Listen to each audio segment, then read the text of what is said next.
Le monde est en train de changer, et avec lui les mentalités. Protéger l'environnement, laisser un héritage à nos enfants, ce qui n'était encore qu'un vaste projet est aujourd'hui devenu un enjeu interplanétaire. Nous avons compris que tout ce qui nous entoure n'est pas éternel. L'eau, l'air, les forêts dépendent de nous, de nos actions. Le monde est en train de changer. L'homme a compris qu'il fallait réagir face à l'épuisement de ses ressources. Aujourd'hui, les pays s'organisent, les chefs d'État se réunissent. Et chacun, à notre échelle, nous pouvons faire bouger les choses. C'est dans cet état d'esprit que nous avons décidé de nous envoler direction la Nouvelle-Zélande. Nous, c'est Réjeanne et Thomas, 2 anciens étudiants en BTS Gestion et Protection de la Nature. La préservation de l'environnement, ça nous connaît. Pour nous, c'était la première grande aventure. C'est sur une initiative personnelle que nous avons décidé de nous engager dans cette belle expédition qu'est la réalisation d'un documentaire. Tâtonnant au début, nous avons petit à petit pris nos marques. À l'instar du film documentaire Demain, de Cyril Dion et Mélanie Laurent, nous voulions diffuser un message d'espoir à travers les initiatives environnementales menées à l'autre bout du monde et facilement exportables chez nous. En effet, la Nouvelle-Zélande regorge d'actions en faveur de l'environnement. Ainsi, nous voulions montrer que dessiner un avenir en conciliant activité de l'homme et préservation de l'environnement n'est pas impossible. Appelé Aotearoa en maori, ce pays nous promettait beaucoup. Situé à plus de 19 000 km de la France, les 2 îles qui le composent regorgent de surprises. Les forêts tropicales sont le paradis des oiseaux, comme le kiwi ou le tui, qui sont 2 espèces emblématiques. Les kauris, arbres gigantesques, abritent une flore endémique remarquable. Les paysages de Nouvelle-Zélande sont aussi magnifiques que diversifiés, des lacs de montagne aux monts enneigés en passant par les fjords. Dans ce portrait idyllique se cache malgré tout une réalité plus terne. Avec l'arrivée des premiers colons, les forêts endémiques ont été détruites par l'exploitation forestière pour construire des habitations et des navires. Certaines espèces comme les opossums, importées pendant de nombreuses années pour leur fourrure ou leur chair, prennent aujourd'hui possession des kauris et autres arbres natifs de Nouvelle-Zélande et les mettent en danger.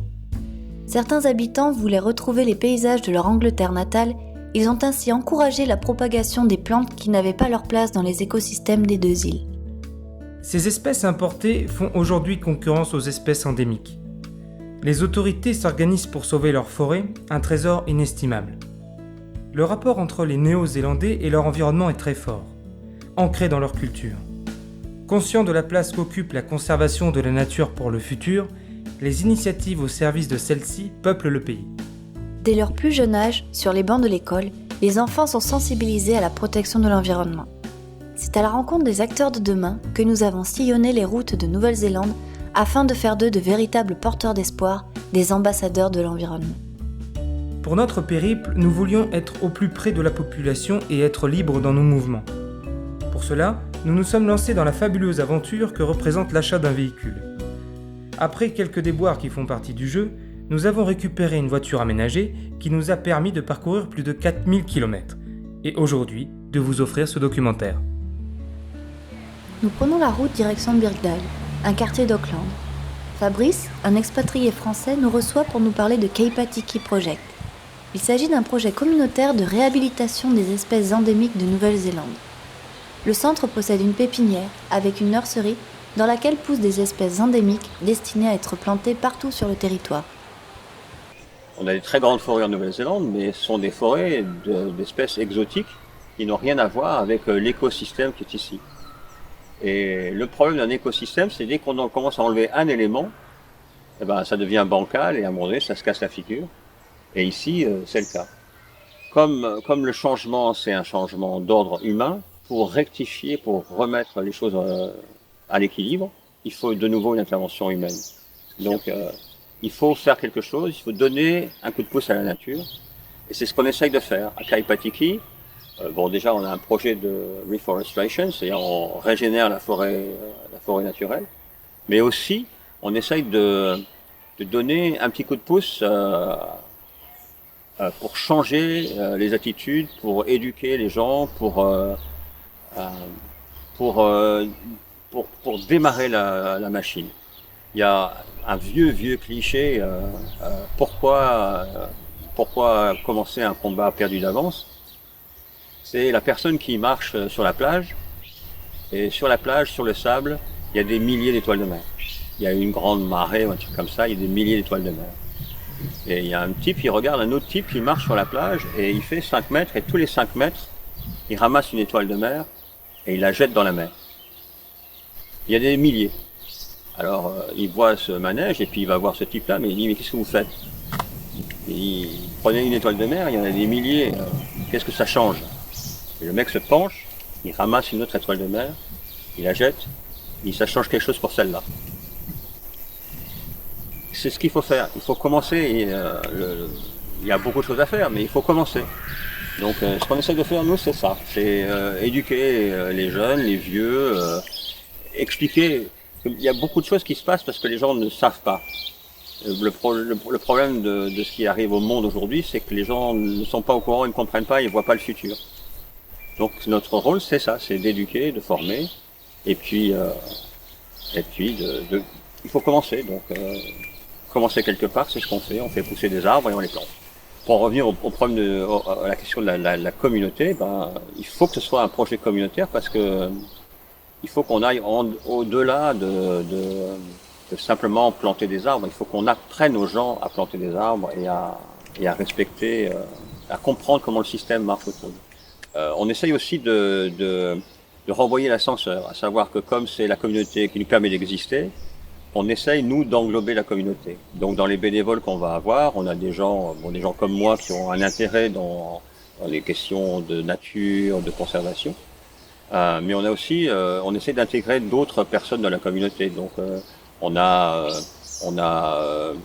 des centres d'handicapés, par exemple, qui viennent nous donner un coup de main le lundi. On a des gens qui sont en formation particulière parce que ils peuvent pas évoluer dans le système scolaire normal. Donc à Kaipatiki, on a un programme d'éducation pour les enfants. On a des gens qui s'occupent d'aller dans les écoles, on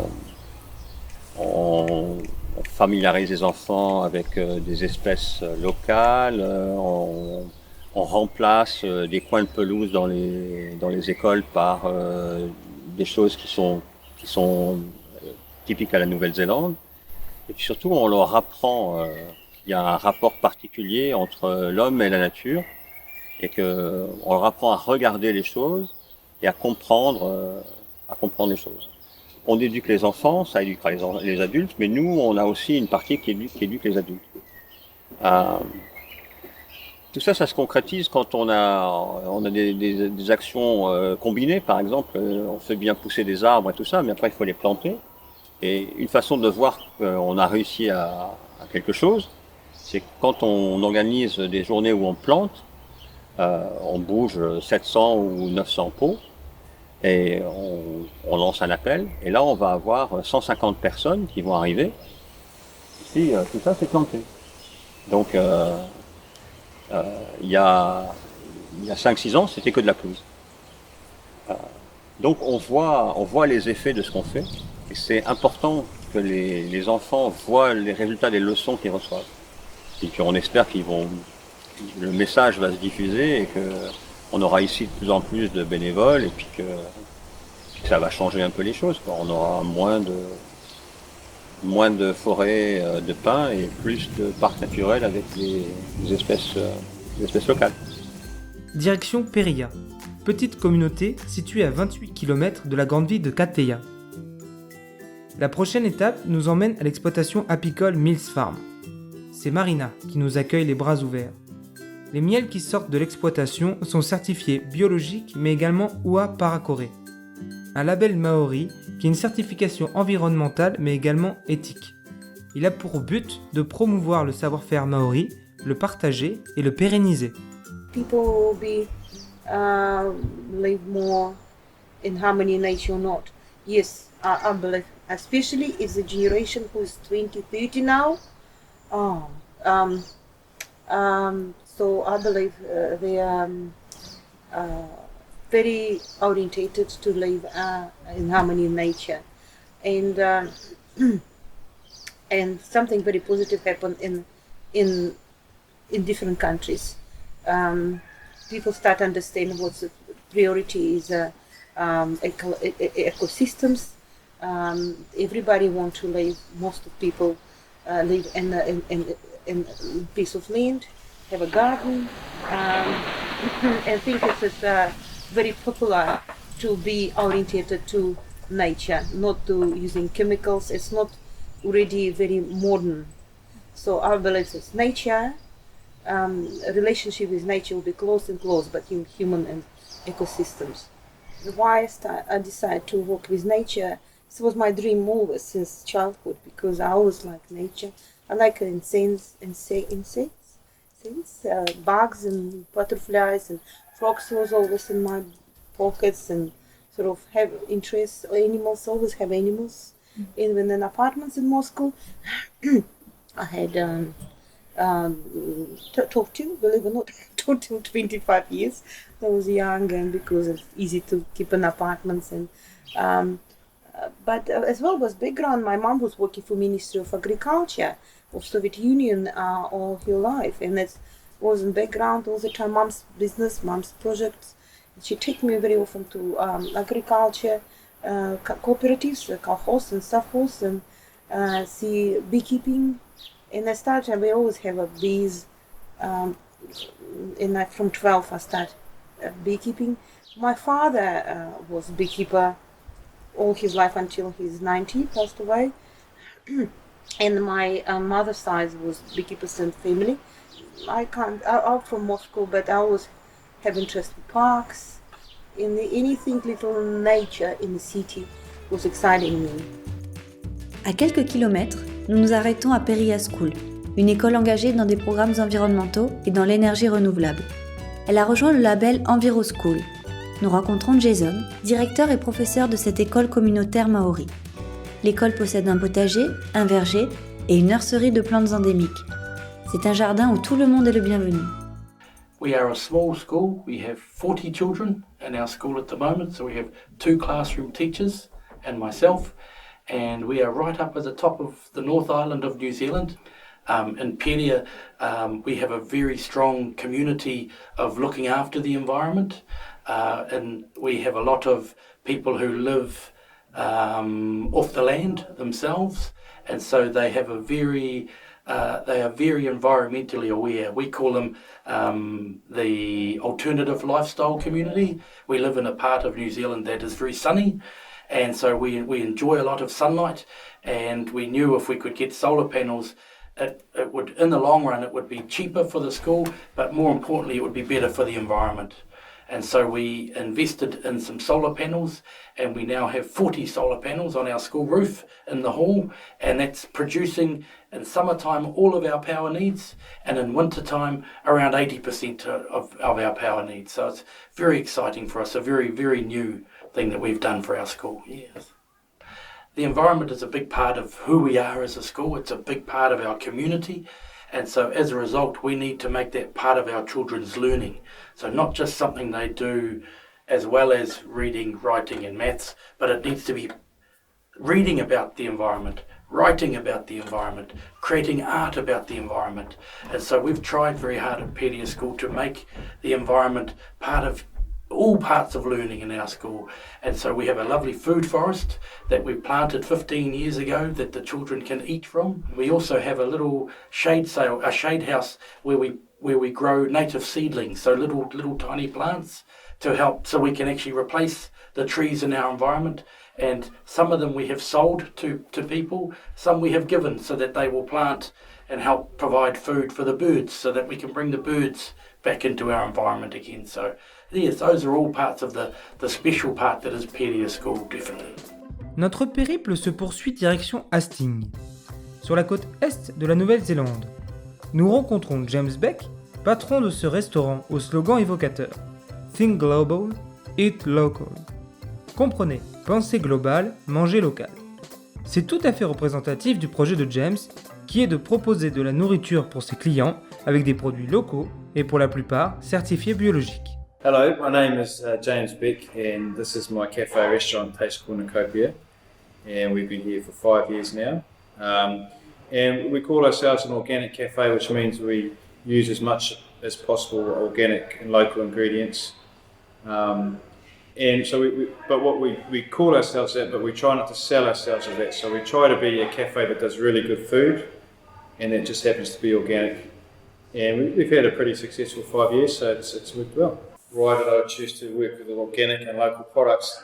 I started working on an organic farm about 6 years ago and really changed the way I looked at the way food is grown, and really enjoyed that experience and learned a lot about the way more commercial food is grown, and that really sort of started turning me off that kind of food and that way of thinking. So that was the main reason. I sort of feel that organic and locally produced food is the more sustainable way to go for our future as a country, but also throughout the world. I think when people are working within communities that grow food for their own communities, there's a much closer connection.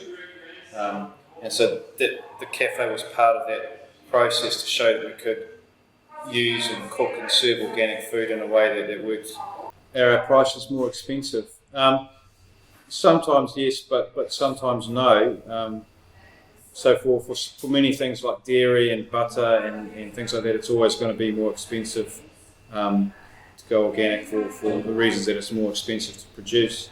But with things like, certainly with things like vegetables, if you have a good network of local organic growers, and it's often they're cheaper than commercially grown stuff because they have an excess of product they might want to get rid of, or they'll sell to me for a certain price all the way through the year.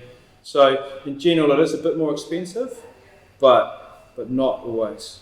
And we've been able to keep quite a good food cost that's made it actually workable for us to be as organic as we can. I'd say most people know that we're an organic cafe, but I think about only 15% choose to come here because of that.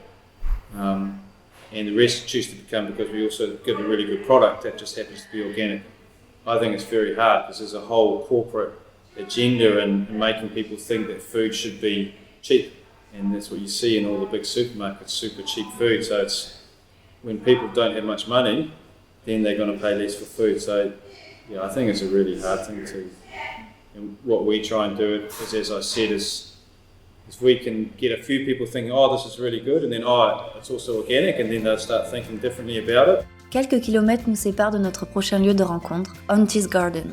C'est une bénévole qui nous reçoit par un baiser maori. Elle nous présente le marae, le complexe dans lequel se déroule l'interview, où l'on retrouve entre autres un magnifique jardin communautaire où chacun peut venir se servir. Le but d'Auntie's Garden est de promouvoir une alimentation saine. Well, Auntie's Garden was a concept incorporated by our local iwi, our local Maori iwi, Ngāti Kahinu Iwi Incorporated.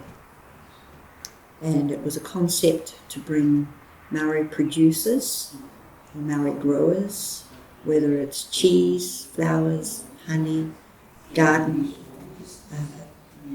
tonga, necklaces, any of that, to bring these Maori producers together across New Zealand.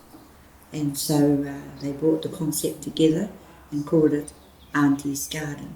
The land where Auntie's Garden is just over here belonged to family, and I asked them if I could turn it into a garden.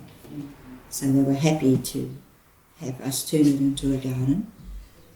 And I also thought of bringing some revenue in for the marae. Where you are here, this is a marae, a Maori gathering place where we gather here. We have a sports club, we have here the kitchen, the hall there where we entertain and feed people, and then we have a sare where everybody sleeps at night. And then we have our karakia, or our church, which is over there. And that's the marae complex. I chose to do this initiative with the help of the District Health Board or hospital to help to teach our people to eat healthily. And that's how I come to really choose this.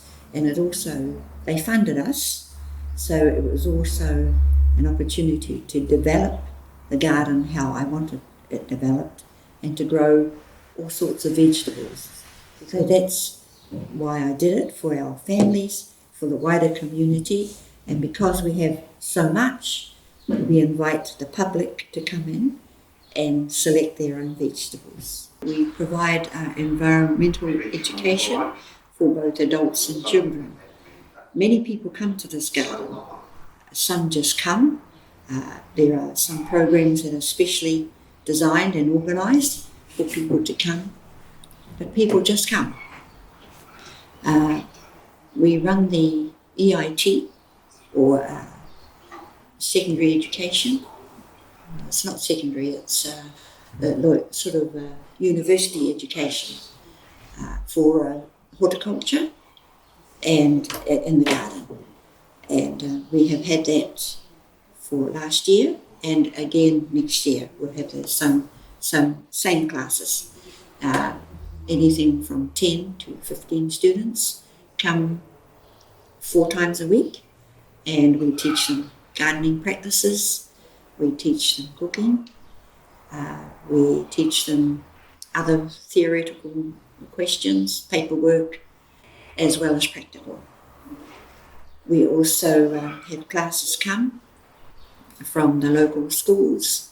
They come and plant and nurture and grow the vegetables, and then that's through the schools. So we have a lot of people that come and learn about our garden, the environment, how we do things, why we do things, and especially the harvest and the eating of. Very helpful to both adults and older people, and also the young ones. We teach our young people, our families of the marae especially, that what comes from the land, we give back to the land.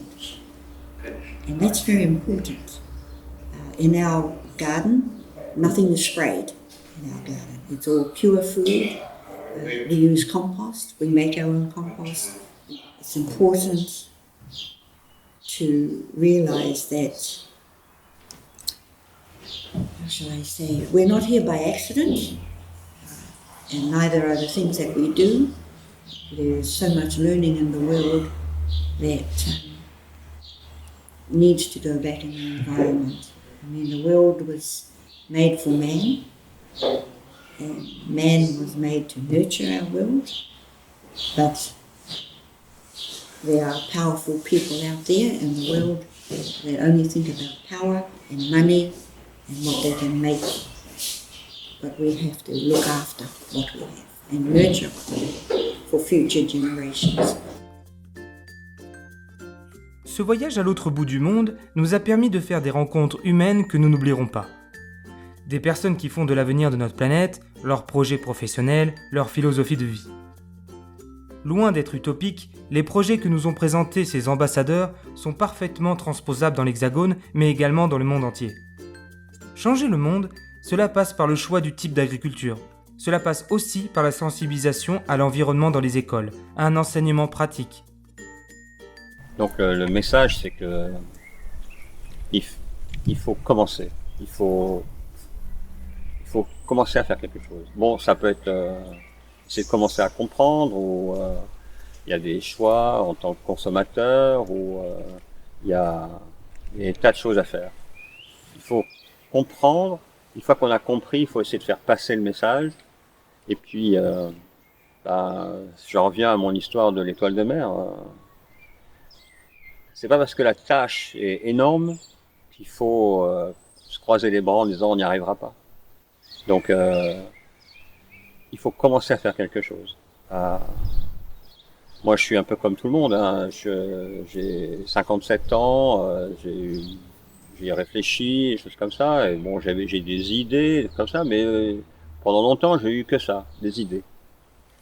Et puis j'ai rencontré quelqu'un qui travaillait à Kaipatiki, qui m'a demandé de venir faire un peu de travail de bénévole. Et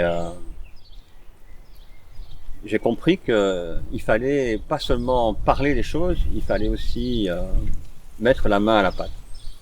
Et bon, j'ai commencé par faire des petites plantations, comme ça. Et puis en faisant ça, j'ai appris à regarder, j'ai appris à comprendre comment ça marche, qu'est-ce qui dépend de quoi, pourquoi quand on bouge ça, il y a plein d'autres choses qui bougent. La leçon, c'est qu'il faut commencer à faire quelque chose. Et puis une fois qu'on a commencé, ben, il faut faire commencer d'autres personnes. Et ben, j'espère que le message qui sera diffusé avec ce petit reportage, c'est ça. Il faut pas seulement penser, il faut mettre la main à la pâte. So my message is for everybody needs to have a garden.